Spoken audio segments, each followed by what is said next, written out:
Gosh, you guys, I am also running on like a couple hours of sleep, and then I have to go to work after this. Good day, Pacer students. How are you feeling?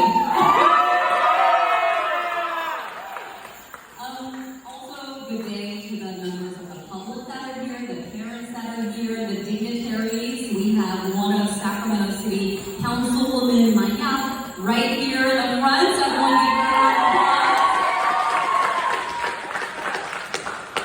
give her a applause. My name is Gaudia Bang. Some people just know me as Gia. And it is an honor really to be here with you all as we gather to celebrate Asian American, Native Hawaiian, and Pacific Islander Month in the month of May, and Hmong American Day in California. Yes, we just made it official, and some of the folks who helped make that happen are here today, so thank you. I know we feel really good about that, finally having May 14th as Hmong American Day here in California. I am a journalist and a TV news anchor and reporter in the Bay Area for NBC Bay Area. I'm also the co-founder of the Very Asian Foundation, a nonprofit that seeks to shed light on Asian experiences through advocacy and celebration. And some people don't know this, but SAC, I consider it to be my home. In fact, my mom and my sister are here somewhere. They text me. So, Mia, your mom is out here somewhere. My sister Maya is here as well. Thank you. Oh, there you are.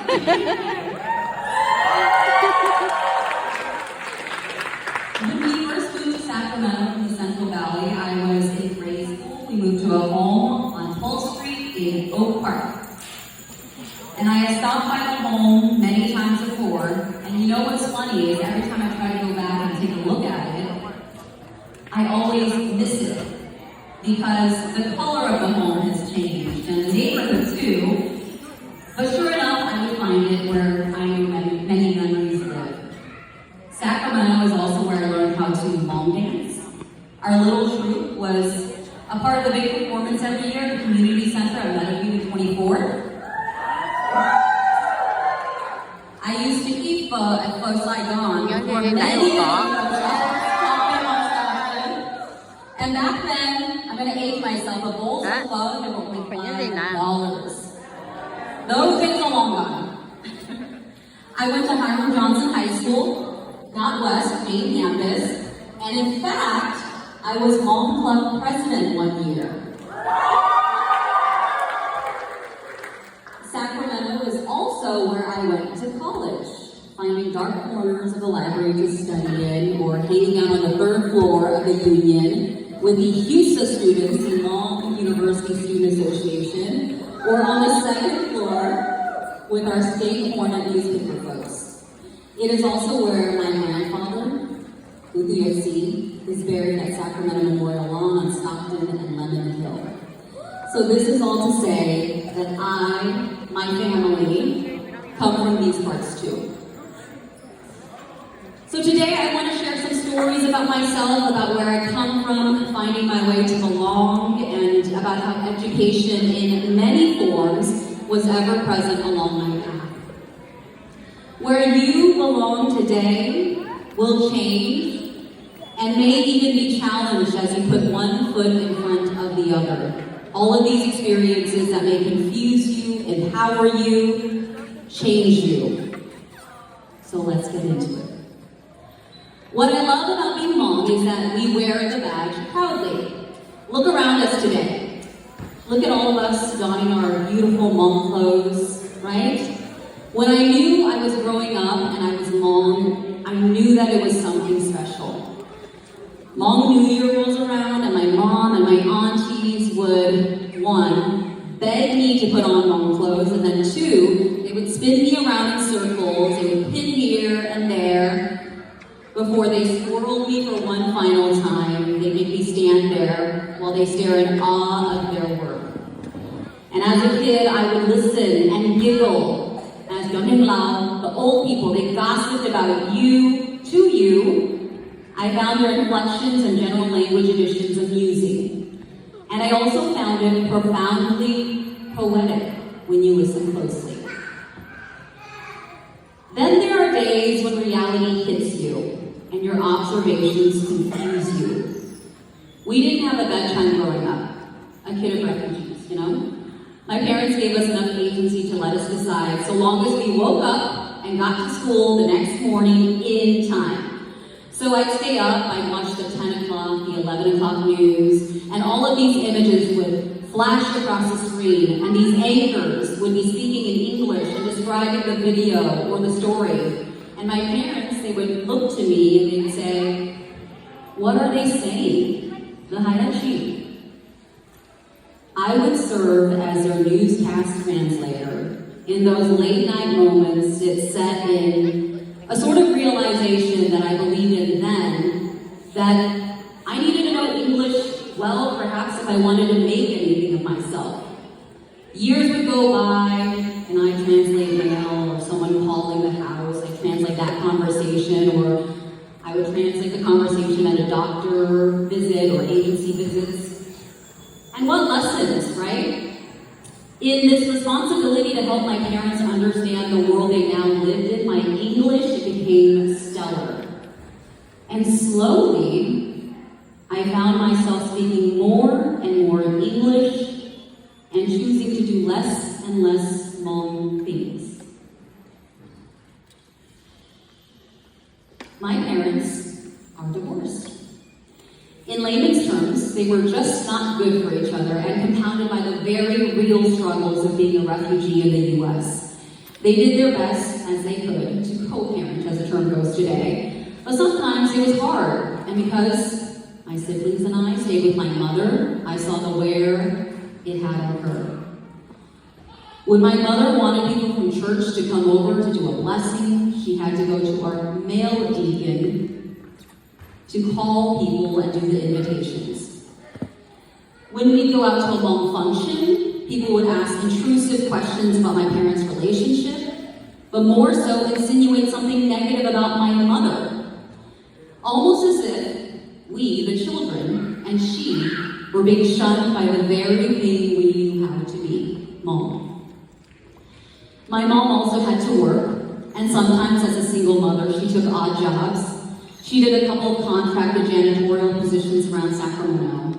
Sometimes she would take me and my sister with her. We'd drive up quietly, about half an hour away from South Sacramento, to an office building off Zinfandel. The building housed geologists. Yeah, so there were very scientific things in that building, like rock samples and sediments. We'd sometimes arrive around 6 or 7, and every once in a while there would be people working late. My mother would see the lights on in their cars and she'd say, "Let's wait." We'd wait for about half an hour. They're still there. We'd wait a little more, and they still hadn't left. Even as a child, I could understand somewhat of what was going on in her. That she had to clean up people's trash for a living. That she didn't have someone to watch her children, so she had to take them with her. I began to think, maybe it is not so good to be long and a long woman in America. This is a hard life. So as soon as I could, I got a job at 15 and a half. The legal age then that you could get a work permit in high school. Is that still the legal age? I don't know. I just knew how hard it was to see my mom try to pay the bills, and she was moving from home to home, and I needed to help. So when my friends told me a Togo's and Baskin-Robbins location was hiring, I jumped at it. I was hired right away. My mom got me a car, a 1994 Honda Civic. And without saying it, I knew she wanted me to help transport my younger siblings to and from school, and for me to take myself to school. One less thing she had to worry about. I also had to pay for my car, of course, so I worked hard to make the monthly payments so my mom didn't have to. Eventually, I went to school, I got a job, and before I knew it, that feeling of being super proud to be mom moved farther and farther away from me as I tried to figure out how I would thrive in this world that I felt I did and didn't belong to. One of those ways was when I finally began telling people my idea about pursuing this career. this career in journalism. My family was for the most part supportive. My parents were too, asking, journalism, what is it? Yorachi. But one year on journalism, my mom and dad would say. Truth is, I didn't know. My parents, as much as they supported me, they didn't know what advice to give me to put myself in a position to be successful in journalism. I knew this, it isn't a knock to my family, it's that I needed more help. So I joined the Asian American Journalists Association in college, or AAJA, and my world opened up. I was put in front of professionals who looked like me, doing exactly what I wanted to do. I had them look at my resume, I got to ask them questions, I helped at fundraisers, and I got to travel. AAJA holds conferences all around the US, and as a student, you can apply for stipends to help you get to them. So first I went to Miami, Florida, then I went to Chicago, Illinois, and this membership with an organization that had my best interest and people I could look to for help, I will say, changed the trajectory of my life. AAJA and my mentors stepped in when my parents and my family couldn't. We are not meant to be solitary creatures. Find your people who understand the plight you're on. And then I kind of just tried things. I worked for the state through my university. I worked for the Secretary of State. I also worked for the Mental Health Services Accountability Oversight Commission. And I also, just because I was curious, I worked as a receptionist at a law firm downtown. I also got an internship, one of the best ways to know if you want to do something. I was an intern at KCRA here. In fact, there was a photographer for KCRA who was just here. So you guys will see this aired on tonight's newscast on KCRA. KCRA is, as the term goes in our industry, a legendary station. I remember the requirement for college was just a semester, and I did it before I went to my classes in the morning, so I showed up around 7 a.m., super early for me. I helped the morning anchors get their scripts, I helped the guests get where they needed to be, and once they actually sent me to go get coffee at Starbucks, a typical intern story, and I almost had a panic attack because I don't drink coffee. And I had no idea what I was supposed to order. And then all of a sudden the semester was over, and I felt like, wow, I don't think I got to accomplish what I wanted to. So I walked into my news director's office, the man in charge of everyone, and over my semester I'd seen him here and there. He was a hard person to get a hold of because he was very busy, as you can imagine. But every once in a while he'd say, hey, let's review some resumes together. Resumes in the world of TV news, videos, where the candidate provides clips of them reporting, anchoring, or doing meteorology. So I'd sit there, I'd plop in a DVD, plop in another DVD. There were stacks of them. Sometimes, not even 5 seconds in, he would say, no, take the DVD back out. Then there were times he'd mull over the person applying and say, no, take the DVD out. And then there were times when he'd call the person right away. He'd ask me, what do you like about this person's presentation, reporting, etc.? I had to find quick answers. But back to the end of the semester, I found myself in his office again to tell him that my internship was ending. And then I told him a little bit more. And I don't know where I got the courage inside of me, but I said, I had so much work left to do. And he looked at me, and I kid you not, he said, keep your key card. Come in whenever you can. Shocked, I stumbled my way out of his office, and I did keep that key card. And I kept coming back for a whole year and a half, going out with reporters, gathering information for anchor stories, practicing anchoring, editing my own work, learning journalism. This experience, interning, made me realize I will need to find people who believe in the fire I had burning inside. And also, that you need to find people who truly understand where you're coming from and allow you to have that voice that you already have inside of you. I finally turned my PayStar intern badge in 2008 when I graduated from Sac State, and I'm forever thankful to that news director, Anthea Williams, who remains a friend and mentor still today, and all the wonderful friends I've had there. So I graduated from Sacramento State in 2008. It was the height of the recession. So what do you do in journalism? You send in those resume reels, right? Well, I did that before I graduated. 2 weeks later, I got a call.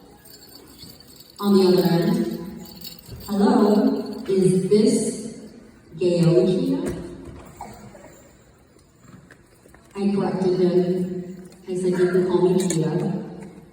It was the news director at a station in Eugene, Oregon. He had seen my reel, wanted to talk to me some more, and then at the end of the conversation, he offered me a job in that market. I took it.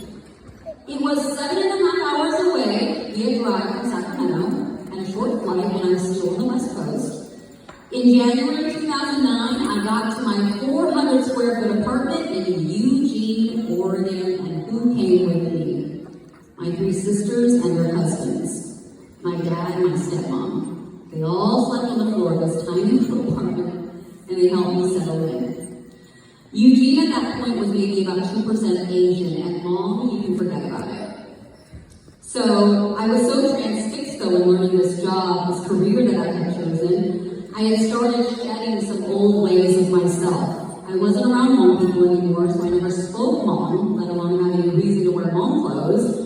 I was learning for the first time about tailgating and college football culture with the University of Oregon there. At that time, Chip Kelly was the coach, and the Oregon Ducks were just insane. They were winning like all their games. I also learned living on my own that I loved avocados. By the time the end of the year rolled around, my dad had written me a Facebook note, and he said, "Hi Gia, you have a happy new year? How are you doing in your new job? I know that they have some Hmong family in your area. We do proud to be Hmong."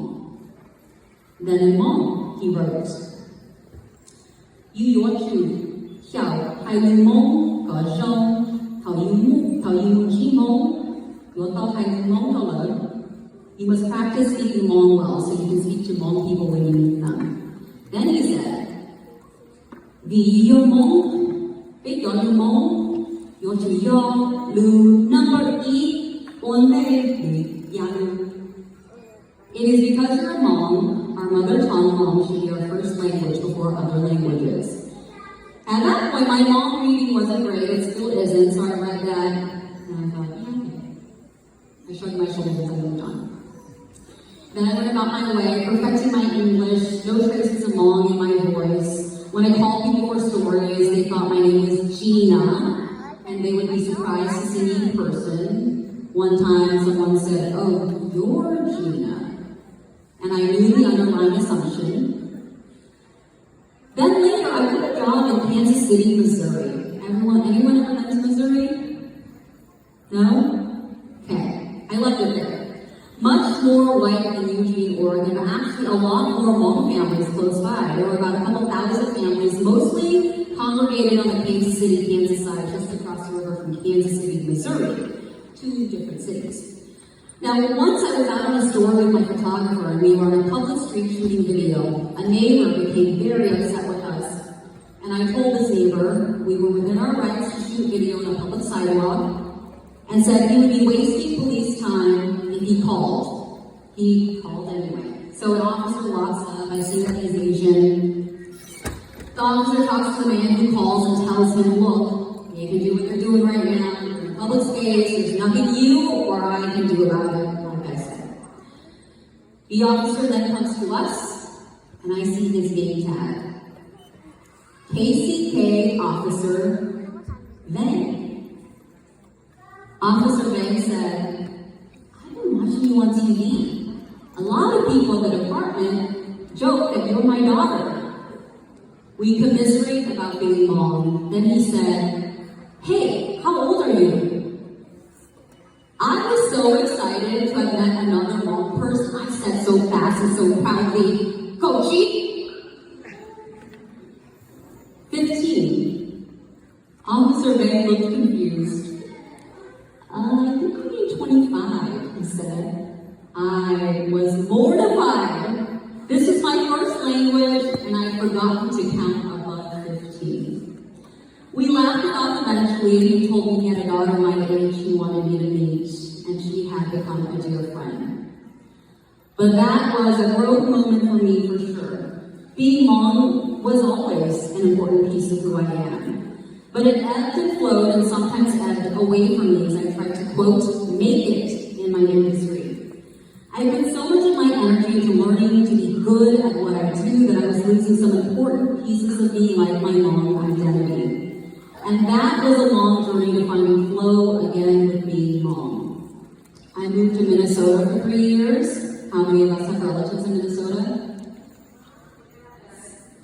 The Hmong community there is different than California, much more centralized. And there are resources and markets to visit where you can see, you can touch our culture. There are museums to learn about our Hmong story that begins long before the Secret War, but from the time we were indigenous peoples in what is now southern China. This opening from that moment, that mortifying moment in Kansas City, Kansas, swelled. Last October and early November, I took my first trip to Southeast Asia. I went to Thailand. I had dinner with the first Hmong person from Thailand to ever step foot in Antarctica for geological research purposes, Dr. Yang. I went to Laos. I saw the mighty Mekong River and honored it in my own way, the ancestors who perished on it fleeing to safety. I saw the elementary school my dad attended as a boy in Luang Prabang. I met distant relatives who are trying to teach rural Hmong and Lao children English so they could have a chance at a future in that country. I went to the tops of the mountains of Doi Suthret Kui National Park to visit a Hmong village where the Hmong coffee makers are known for making some of the best coffee in Thailand. They won awards for that. I learned more how to read and write in Hmong, admittedly sometimes with the help of Google Translate, which I would highly caution is not always accurate. And I'm still learning. And when I read my dad's note again, it pops up every year, I can truly take in what it is he's trying to tell me. It is almost as if my spirit, being Hmong, has been away for a while and it has returned in full force. And that is the thing about belonging. For a long time, I did not feel like I belonged. People were mean to my mother, my father, to my siblings, to myself, people from the Hmong community. And when I was growing up, I was a person of color and went to schools that didn't see the significance of my cultural roots. Although, as we are here today at Grant High School, we have seen that we have made strides in that. I worked in an industry that did the same, and striving for success sometimes can take that away from you. But I'm learning in my older and much more wise age, only if you allow it. So I told you all the moments of confusion, but memories like my mom and dad, while separate, being so gentle with us as we went to school, were also ever so present. If there was one thing both could agree on, it was supporting the education of their children. So we excelled because of experiences like my mom. She would make a big batch of food in the morning. It wasn't eggs, it was like stir-frying noodles or something, and she would say, no, eat. You can't focus and think on an empty stomach. My dad, even while separated, would come to all of our important events when we told him about it, award ceremonies, plays, graduations, he was there. My mom would remind me kindly how to say words in Hmong if she could see me searching for it. My dad did the same. And as I got older, I began finding my way to be more connected again to my Hmong identity. And so I began asking questions. My mom once told me the way the culture was for her, it was really a struggle for Hmong women to be anything other than a housewife. But she said, we are smart, we have opinions, we think for ourselves, teaching me about women empowerment. My father has taught me the value of giving back. However, the community advocate, he has done work preserving the desecration of Hmong race in Southeast Asia. He's an advocate for stopping private kidnappings along the Southeast Asia and Southern China border. And because of those very traumatic memories that loom so large sometimes, it's almost as if you forget the good in your experiences too. And I am here to remind you, there is good. As my mom said to me yesterday, we were on the phone and I told her I was coming to do this, and she goes, I said, Mom, just so you know, I'm going to talk about divorce and your guys' divorce. And she said, yeah, absolutely. She said, you know what people need to know?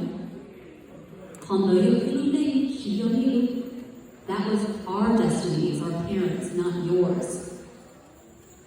So there is good. We do not have to allow ourselves to be shackled by our trauma, our parents' trauma, or the trauma that lives within us long before them. Trauma is important, it informs us, but it is not all of us. You can thrive with all of your ways of personhood, and each of us deserve it.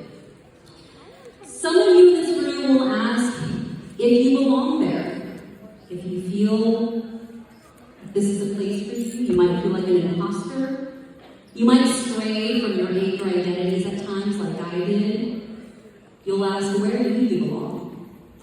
And to that, I give you one of my favorite writers, Maya Angelou. She was being interviewed by Bill Moyers, and it goes like this. Maya Angelou says, you are only free when you realize you belong no place. You belong every place, no place at all.